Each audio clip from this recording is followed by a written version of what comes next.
అనకాపల్లి జిల్లా రాజయ్యపేటలోని bulk drug పార్క్ను స్థానిక మత్స్యకారులు కూడా చాలా తీవ్రంగా వ్యతిరేకిస్తున్నారు. మనం చూడొచ్చు ఈరోజు దీక్షా శిబిరంలో కూడా మహిళలు అధిక సంఖ్యలో వచ్చారు.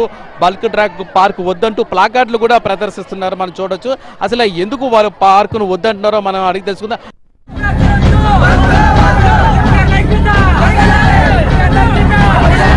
అనకాపల్లి జిల్లా నక్కపల్లి ప్రాంతం కొబ్బరి జీడి మామిడి తోటలతో అలరారుతుంది. ఒక్క మాటలో చెప్పాలంటే ఉత్తరాంధ్రలో ఉండే మినీ కోనసీమను తలపిస్తుంది. ఇక్కడ బల్క్ డ్రగ్ పార్క్ ఏర్పాటుకు కూటమి ప్రభుత్వం సంకల్పించింది.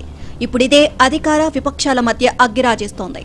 బల్క్ డ్రగ్ పార్క్ ఏర్పాటుకు కూటమి సై అంటుంటే సహజంగానే నో అంటుంది వైసీపీ. బల్క్ డ్రగ్ పార్క్ వద్దని ఆందోళన చేస్తున్న స్థానిక మత్స్యకారులకు వైసీపీ సంఘీభావం ప్రకటించడం మరింత వివాదాస్పదమైంది.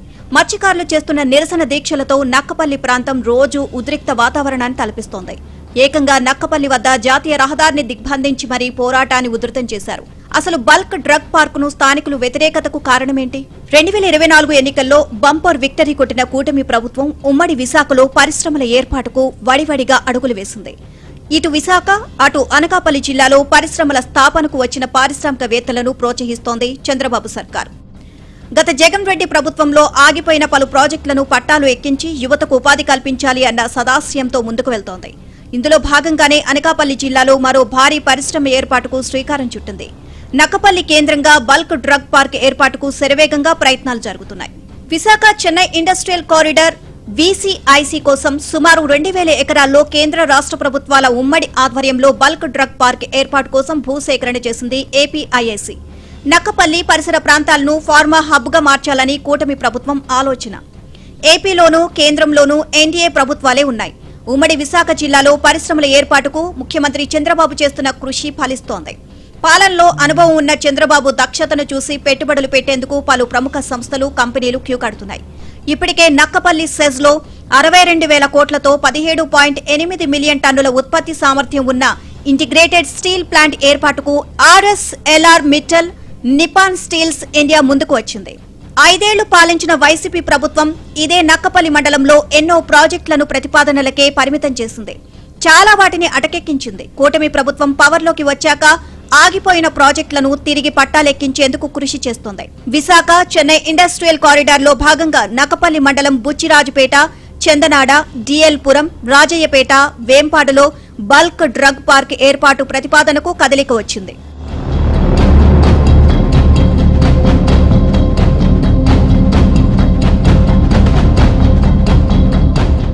2023 సెప్టెంబర్ 20న వైసీపీ ప్రభుత్వం నక్కపల్లిలో బల్క్ డ్రగ్ పార్కు ఏర్పాటుకు ఆమోదం తెలిపింది. అయితే భూసేకరణ చేపట్టలేదు. వాస్తవానికి బల్క్ డ్రగ్ పార్కును కాకినాడ జిల్లా తొండంగి మండలంలో ఏర్పాటు చేయాలని భావించారు. అయితే అక్కడి నుంచి అనకాపల్లి జిల్లాకు మార్పు చేసేందుకు గతంలో పెట్టిన ప్రతిపాదనలకు కేంద్రం పచ్చజెండా ఊపేలా కూటమి ప్రభుత్వం ప్రయత్నాలు చేసింది. తాజాగా నక్కపల్లి మండలంలో బల్క్ డ్రగ్ పార్క్ ఏర్పాటుకు కేంద్రం ఆమోద ముద్ర వేసినట్లు తెలిపింది. దీనిని పర్యావరణ హితమైన అత్యాధునిక సాంకేతిక పరిజ్ఞానంతో ఏర్పాటు చేయాలని ఎన్డీఏ ప్రభుత్వం భావిస్తోంది. గతంలో విశాఖ చెన్నై ఇండస్ట్రియల్ కారిడార్ కోసం ఏపీఐఐసీ సేకరించి సుమారు 2000 ఎకరాల్లో కేంద్ర రాష్ట్ర ప్రభుత్వాల ఉమ్మడి ఆధ్వర్యంలో బల్క్ డ్రగ్ పార్కును ఏర్పాటు చేయనున్నారు. ఏపీఐఐసీ తుది న్యాయ పరిశీలన పూర్తి చేసిన అనంతరం బల్క్ డ్రగ్ పార్క్ ఏర్పాటు పనులు వేగవంతం కానున్నాయి. నక్కపల్లి పరిసర ప్రాంతాలను బల్క్ డ్రగ్ పార్కు ఏర్పాటుతో ఫార్మా హబ్ గా మార్చాలని భావిస్తోంది ఎన్డీఏ సర్కార్. ఫార్మా రంగంలో సుమారు 14,000 కోట్ల పెట్టుబడులు వస్తాయని అంచనా వేస్తున్నారు. 30,000 మందికి ప్రత్యక్షంగా, 40,000 మందికి పరోక్షంగా ఉపాధి అవకాశాలు లభిస్తాయని కూడా భావిస్తున్నారు. బల్క్ డ్రగ్ పార్కు తమ ప్రాంతంలో వస్తే అనారోగ్య సమస్యలు తలెత్తుతాయని ఆందోళన వ్యక్తం చేస్తున్నారు స్థానిక మత్స్యకారులు. దీంతో ఈ పార్క్ ఏర్పాటును వ్యతిరేకిస్తూ రాజయ్యపేటలో మత్స్యకారులు గత 40 రోజుల నుంచి టెంట్లు వేసుకుని మరీ నిరసన దీక్షలు చేస్తున్నారు. పార్క్ ఏర్పాటును తక్షణమే కూటమి ప్రభుత్వం ఉపసంహరించుకోవాలి అంటున్నారు. ఈ ఫ్యాక్టరీ వద్దనుకుంటున్నామండి. వద్దనుకుంటున్నామంటే ముందు కంపెనీ పడ్డది. ఆ కంపెనీ వల్ల కొన్ని జబ్బులు వచ్చేసాయి. చేపలు కూడా చచ్చిపోతున్నాయి. మంచినీళ్ళు కూడా పాడైపోయాయి. మా తాయిదామంటే మనిషికి చిన్న చిన్న పిల్లలకి పెద్దలకి కిడ్నీలు అన్ని పాడైపోయాయండి. పాడైపోయాయి కాబట్టి మిగతా ఫ్యాక్టరీ వస్తే మట్టుకి ఇంకా ఎక్కువ జబ్బులు వచ్చేస్తేనే ఆ ఫ్యాక్టరీ వద్దనుకుంటున్నాము. ఉద్యోగాలు అయ్యొద్దు, మాకు మా ఊరు కావాలి. మా ఊరు ప్రెసిడెంట్లు కానీ పెద్దలు కానీ మాకు ఏమి చేయొద్దు. ఆ గ్రామం మాకు కావాలి. మేము ఎలా బ్రతకాలి, మేము ఎలా తినాలి, మాకు బ్రతకడం కావాలి. మాకు కంపెనీ వద్దండి, మాకు సందరం కావాలండి. ఎంత సందరం కావాలో మాకు కంపెనీ వద్దు. మా కంపెనీ సందరం ఉంటే మా ఉన్నట్టు అలాగే ఎంతవరకు పోరాడతాం. సాగుకొని సిద్ధంగా ఉన్నాం. రోడ్డు ఎక్కేస్తామండి, రోడ్డుగా ఎక్కేస్తాం అంతే. డెవలపింగ్ అనేది ప్రజల క్షేమం కోసం ఉండాలి కానీ ప్రజలు చెడు కోరే డెవలపింగ్ తేకూడదండి. ఎందుకంటే ఇప్పుడు ప్రజలు చాలా ఇప్పుడు ఫస్ట్ ఆల్రెడీ కంపెనీతో చాలా ప్రెజర్ అవుతున్నారు. ప్రజలు చాలా జబ్బులతోటి కనీవిని ఎరగని రోగాలతో బాధపడుతున్నారు.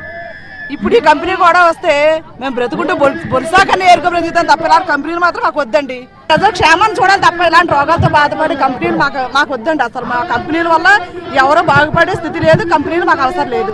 బల్క్ డ్రగ్ పార్క్ ఏర్పాటుపై అధికార కూటమి, విపక్ష, వైసీపీ మధ్య మాటల యుద్ధం నడుస్తోంది. ప్రతిపక్షంలో ఉన్నప్పుడు టీడీపీ నేతలు ఈ పార్క్ ఏర్పాటును వ్యతిరేకించారు అన్నది వైసీపీ నేతల ప్రధాన ఆరోపణ. ఇక్కడ పార్క్ ఏర్పాటు చేస్తే ఆరోగ్య సమస్యలు వస్తాయని రెచ్చగొట్టారని అంటున్నారు. తీరా కూటమి పార్టీలు అధికారంలోకి వచ్చాక ఇదే ప్రాంతంలో బల్క్ డ్రగ్ పార్కును ఎలా ఏర్పాటు చేస్తారని ప్రశ్నిస్తున్నారు వైసీపీ నేతలు. అందుకే రాజయ్యపేటలో మత్స్యకారులు చేస్తున్న దీక్షా శిబిరానికి మండలి ప్రతిపక్ష నేత బొత్స సత్యనారాయణ, మాజీ మంత్రులు గుడివాడ అమర్నాథ్, కన్నబాబుతో పాటు పలువురు వైసీపీ నేతలు వచ్చి సంఘీభావం ప్రకటించారు. మత్స్యకారులు చేస్తున్న దీక్షకు పూర్తి సంఘీభావం ప్రకటించారు. అంతేకాదు పోరాటం చేస్తున్న మత్స్యకారులపై పెట్టిన అక్రమ కేసులు ఎత్తివేయాలని డిమాండ్ చేశారు. అలా చేయని పక్షంలో తాము అధికారంలోకి వచ్చిన తరువాత అక్రమ కేసులు ఎత్తివేస్తామని వైసీపీ నేతల హామీతో రాజకీయాలు ఒక్కసారిగా వేడెక్కాయి.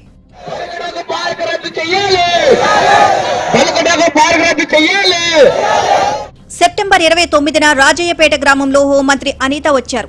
ఆమె వాహనాలను మత్స్యకారులు అడ్డుకుని నానా హంగామా సృష్టించారు. బల్క్ డ్రగ్ ఏర్పాటుకు వ్యతిరేకంగా మత్స్యకారులంతా మంత్రి కారును అడ్డగించి నినాదాలు చేశారు. అంతేకాదు ఈ నెల 19న బల్క్ డ్రగ్ పార్క్ ఏర్పాటును వ్యతిరేకిస్తూ రాజయ్యపేట మత్స్యకారులు నక్కపల్లిలో జాతీయ రహదారిని అష్టదిగ్బంధనం చేశారు. వందల సంఖ్యలో మత్స్యకారులు హైవేపై బైఠాయించి తమ పోరాటాన్ని ఉధృతం చేశారు. సుమారు 3.5 గంటలకు పైగా జాతీయ రహదారిని దిగ్బంధనం చేశారు. దీంతో సుమారు 20 కిలోమీటర్ల మేర వాహన రాకపోకలు నిలిచిపోయాయి. అయితే ఆ తర్వాత కలెక్టర్ విజయ్ కృష్ణన్, ఎస్పీ తుహీన్ సింహలు మత్స్యకారులతో చర్చలు జరపడంతో పరిస్థితి సద్దుమణిగింది. రాజయ్యపేట గ్రామానికి వచ్చి మత్స్యకారుల సమస్యలను తెలుసుకుని ప్రభుత్వానికి నివేదిస్తామని కలెక్టర్ అనడంతో మత్స్యకారులు హైవే నుంచి తగ్గారు. అయితే మత్స్యకారులతో మాట్లాడి సమస్యను పరిష్కరించడానికి జిల్లా కలెక్టర్ కూడా ఎంతో ప్రయత్నం చేస్తున్నారు. బల్క్ డ్రగ్ తమ ప్రాంతంలో ఏర్పాటు చేయడాన్ని తీవ్రంగా వ్యతిరేకిస్తున్నామంటున్నారు స్థానిక మత్స్యకారులు. డ్రగ్స్ పార్క్ అనేది మా గ్రామానికైనా కాదు, చుట్టుపక్కల గ్రామాలకి వ్యతిరేకం. అంటే వ్యతిరేకంగా అంటే దేశ అభివృద్ధి కోసము కంపెనీలు ప్రాముఖ్యమే, నేను కాదనట్లా. అట్లాగే ప్రజల మధ్యలోని ఈ డ్రగ్స్ పార్కు కరెక్ట్ కాదు సార్. వేరే కంపెనీలు తీసుకురండి, ఈ కంపెనీ కాదు. మేము ఒక మత్స్యకారు, నేను మత్స్యకారుని ఒక సభ్యును, ఒక రాజయ్యపేట ఒక గ్రామస్తును. నా ఆవేదన, నా బాధ తెలియజేస్తున్నాను ఈరోజు. అయితే తీసుకురండి, అభివృద్ధి ఇంపార్టెంటు, అట్లాగే కంపెనీ రావడం వల్ల మాకు ఉద్యోగాలు కూడా ఇంపార్టెంటే. కెమికల్ లేని కంపెనీ తీసుకురండి. ప్రస్తుతం ఉన్న ఎట్రో కంపెనీ వల్ల అనేక మంది క్యాన్సర్ ద్వారా బలైపోతున్నారు కూడా. మాకు ఏడుకోకుండా బొరుగుటాక్ వద్దండి సార్. బొరుగుటాక్ కంపెనీ వద్దు. అక్కడ స్టీల్ ప్లాంట్కి మాకు ఏం అభ్యంతరం లేదు, బొరుగుటాక్ మాత్రం మాకు వద్దు. ఈ బొరుగుటాక్ కంపెనీ వద్దంటే మాకు ఇప్పటికే అనారోగ్యాలతో బాధపడుతున్నాం.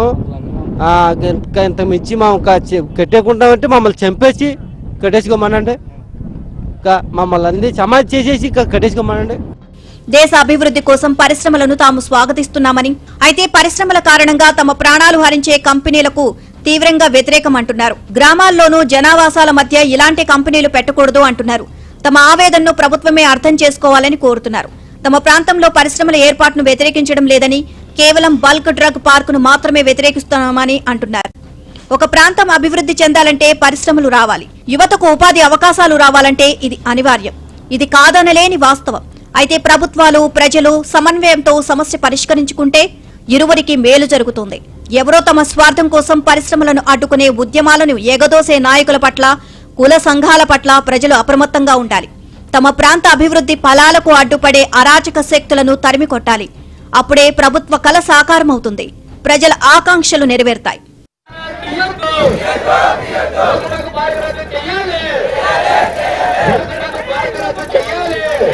మీద పరిస్థితి ఇక్కడ రాజేపేటలోని బల్క్ డ్రగ్ పార్కును స్థానిక మత్స్యకారులు ముఖ్యంగా మహిళలు కూడా తీవ్రంగా వ్యతిరేకిస్తున్నారు. ఈ పార్క్ గాని వస్తే తమ ఆరోగ్య సమస్యలు తలెత్తాయి కాబట్టి ఈ పార్క్ వద్దు, ఇది తప్ప ఇంకే పరిశ్రమలు వచ్చినా కూడా తాము స్వాగతిస్తామంటున్నారు. వీడియో జర్నలిస్ట్ విజయ్తో రామకృష్ణ, ఏబీ నాన్ జ్యోతి.